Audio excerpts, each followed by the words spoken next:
Hey Flower Tribe, it's Kelly Lehman from Cranberry Fields Flower Farm, and I'm here to answer another Flower Tribe member's question, and that is, should my hydrangea come back every year? And the answer to that is yes, most hydrangeas should come back every year, but sometimes like some wonky stuff happens in our garden, and I kind of want to walk you through some of those things today to help your hydrangeas come back every year. So, hydrangeas are considered to be perennials, and that means that they come back year after year, but it's really important that you choose a variety that's good for your planting zone. So you want to make sure that you ask someone at your local nursery what is a great hardy hydrangea for your neck of the woods, and you also want to make sure that you give it the proper care that it needs.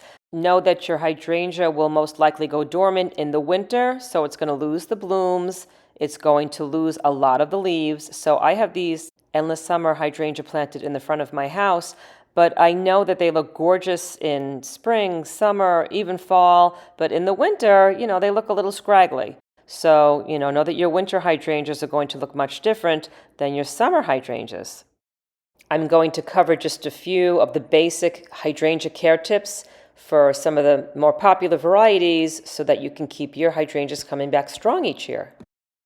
So let's start off with the mop head hydrangeas, and these are the ones that you see that are like your endless summer. They have mostly like these beautiful blue and pink and purple blooms. And guys, know that I made a video showing you how to change your mop head hydrangea colors from pink to blue, blue to pink, and purple, and I will link that video in descriptions below. But when you're with your mop head hydrangeas, a lot of those come in on what's known as old wood from like last year's growth. And here's what I mean by that. So last year, this wood was put in place, and then around like the end of July, August, these beautiful blooms that you're seeing from this green stem right here and this one down here, they were all put in place last year.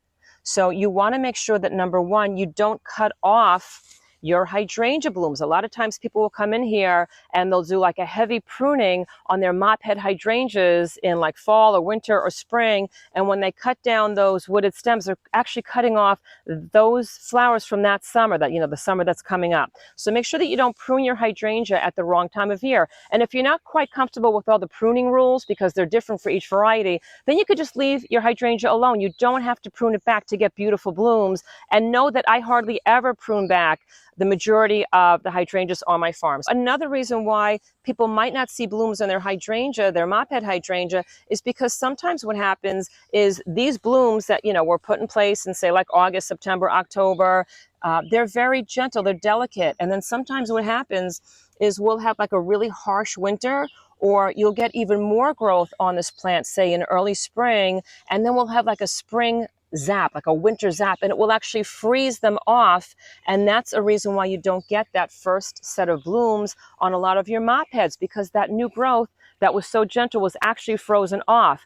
However, it's a really good idea when you're choosing a variety for your garden, a hydrangea variety for your garden, look for the ones that are rebloomers, because endless summer comes in on those stems that come in from like last year, but they also have a second set of blooms that come in on what's known as new growth. And so this is the same plant, and you can tell this beautiful green stem is coming from the base of the plant.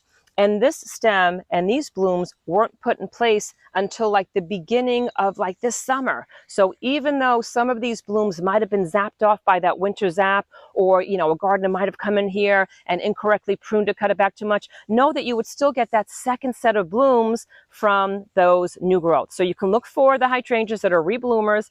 It's also really important that you find a hydrangea variety that is appropriate for where you live. Now, most local nurseries are only going to carry the hydrangea varieties that are good for your neck of the woods. But I know, like with the online shopping, a lot of times people will go online and you can get like, hydrangeas shipped to you. Like Proven Winners ships hydrangeas to me all the time, and they come here beautiful. But if you live in Florida and you order like Endless Summer or other mop heads that don't love all that extra heat, they might not flourish. So I would go to your local garden center and find out, hey, what are the best varieties of hydrangeas that flourish in my neck of the woods? So guys, sometimes with the newer hydrangeas that you put in your garden, they're not going to bloom for like maybe 2 or 3 years. So this has been in the garden for about 2 years.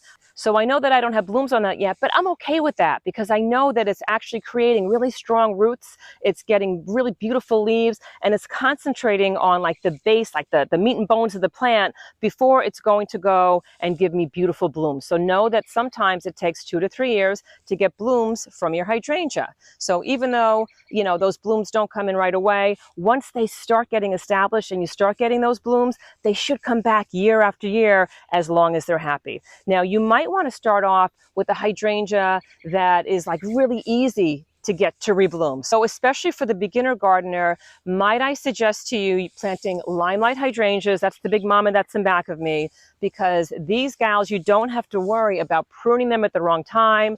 Their stems come in and their blooms come in towards the end of spring. So you don't have to worry about cutting off these beautiful blooms at the wrong time of year. And you also don't have to worry about that winter zapping them off, because they don't even show up until like the end of spring when all that threat of frost and snow and ice is gone. So this is a really good idea to start off with. They also have something called Little Lime, and it's a much more compact version, and it's terrific for like the landscaping in the front of your house or in the back of your house, or for more of those like compact spaces. Another hydrangea that's also no fuss are your smooth hydrangeas. So those are hydrangeas like your Incredible hydrangeas from Proven Winners, and also your Annabelle hydrangeas, and I'll show you what those look like.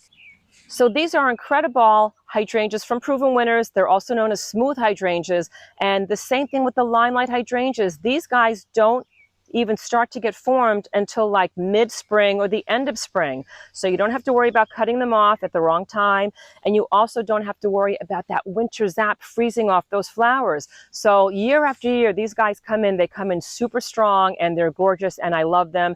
And they can also take a little bit of extra sun. So if you're coming from like a sunny neck of the woods, know that the smooth hydrangeas can take a little bit more sun than the other hydrangeas. And I have to say that all the hydrangeas that I talked about today really do best with 6 to 8 hours of morning sun and then some afternoon shade. But if you have more hours of sunlight in your backyard, that's okay. Try to play with it, tweak it, and make sure that they have enough water, and then they might do fine. And so I want to show you what the Annabelles look like. Now, the deal with the Incredible, just real quick, is that they have sturdier stems than the Annabelle. So you can tell these guys are like almost like an inch thick, and they just hold these incredibly giant balls of flower a little bit better than the Annabelles, but I do love both varieties. And this is what the Annabelles look like.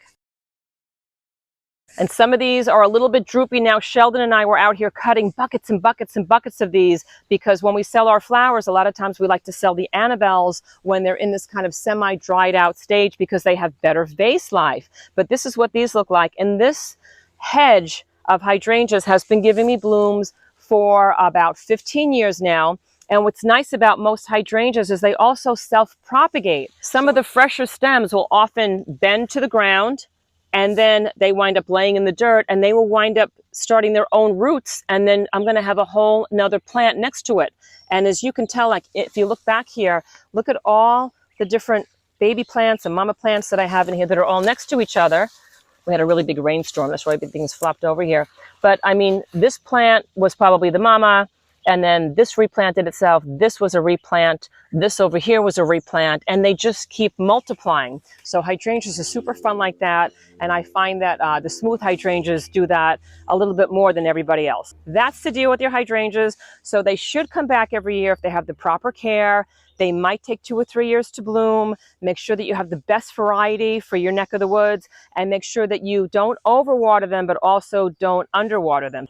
If you're not sure if your hydrangea needs water or not, you can dig down to your second knuckle, feel the soil on the bottom of your fingertips, and if it's dry, you can give it a watering, and if it's wet, I would leave it alone, because hydrangeas don't like to have soggy feet.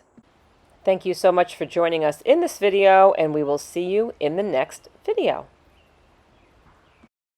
Thank you so much for joining me in this video, and please feel free to hop on over to my Cranberry Fields Instagram page to say hi. Please also find us on TikTok under Kelly Lehman Flowers, and also know that I made a whole bunch of podcasts for you. And please say hi to us over on my Kelly Lehman's Flower Tribe Facebook group, because there's thousands of gardeners from all over the world, and they're asking and answering loads of garden questions over there. And please let me know where you're viewing this from in this great, big, beautiful world. I love to see how our flower tribe is growing around the globe each week. And I will see you guys in the next video.